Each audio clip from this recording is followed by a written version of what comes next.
ole tun tum kan video wa hian no pang kut in thak na ni om taka lang thei a kanon phau chok do na hei hi ni som panga okas sang ni som ni pan ni a thil thleng kha ani a I video a kalak fu ni a lo zo na ani a lo gon zowa hemi hian chuta ka video a kalak fu then khatte karon tar lang to na ni ngun takin kan lo enanga enge kan ngai dan te comment lama te kan tar lang to nia hi video a alan dan chu o tuna kan hu kha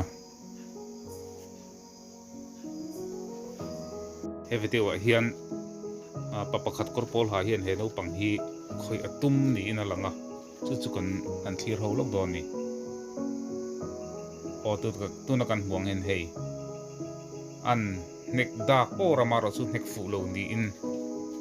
alanga hei o ti khan an nek da ko ra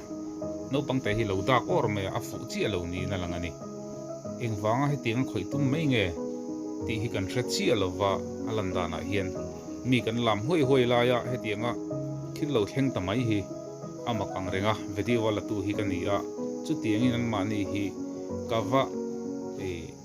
focus than mi alova amaro chu ka video te kan kropa tiang hi ka mutta sia makati khop mai kai po hian ti chuan bulami I korvar ha ton ti sat var ha po kon makati ning khria han thel te po tum ning kan khria hi kan in hian chu tiang chu thil thlen dar ani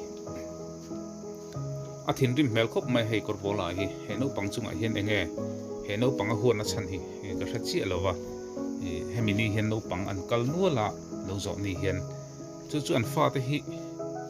an lo in ti thiam lo ngai no panglam hin lo in ti thiam lo in vel nge phei chu khre lo wa chumi ron chan chu nge lam pa in enge ri aron ti vel nge phei chu khre lo wa kha thil thlen dan ka lo lak fu lo ni a nek atum mai hi chu thu ran ni hei kan mong hena wa ngok le ni wa ngok le sal me ti hian kha he pa che du dan hi ni tlak ni kor pon ha hi mak khop maya he hi chung te nan thre lo nge o ka ti a serious ang reng ka tia he tianga no pang udun thak hi a thalo em chu mai ani lova ti hen an angel tai la video hi he ala nai tiu me ten la nai tiu me chun he pa hian he no pang hi kuta thak kan thi do ne kut thak ka tum kan thi do ne chu ting chun video landan me hi chun ani tla tani kha tun tuma kan ron tar lan tum ber po hi ni ma kan ti khop maya chuan kan lo en nga hi helai hian lukhum pol khum hi kan bunga helai hnung lama mi hi hei hi no pangte pa hi nge ni ha chung te nge khelo ron chan na tum ni in alang bokani a korban hi kan hmong hen aron lim a ku thi malama ron keng ko wa maya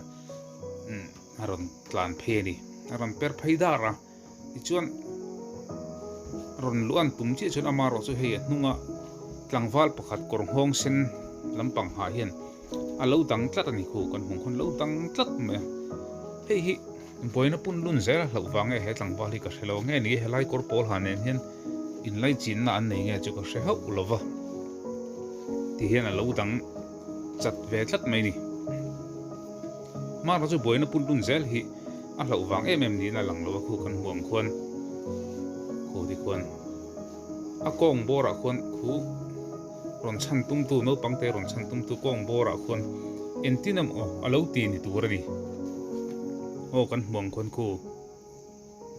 a kut jung te khu lo el sak nge ka chi lova ti khon hut langwal khon lo dan pa khon a kong bor vel khon lang lo si khon entinam o lo ti na sang turani hei han enzel tai da o kha a per phaya na ti kun ta tlok an hei na ti kun ta tlok he ti hi thil then dan ani ya poi khop maya abula hen kan om ve nual hloma chu tiang takin kan lo chik si lova tiang hen an nge ni kutin thak na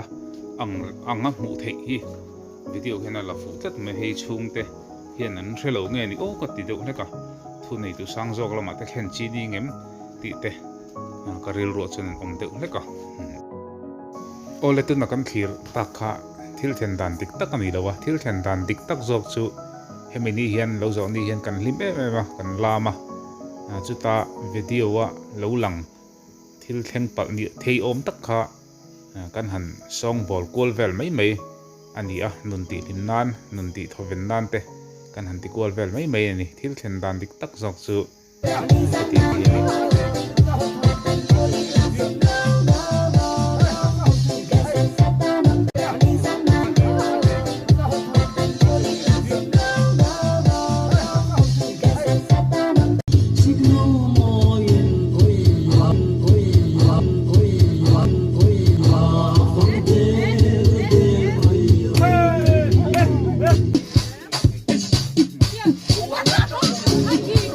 Jerusalema ikayalami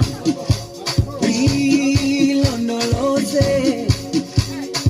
uhambe nami zungangishila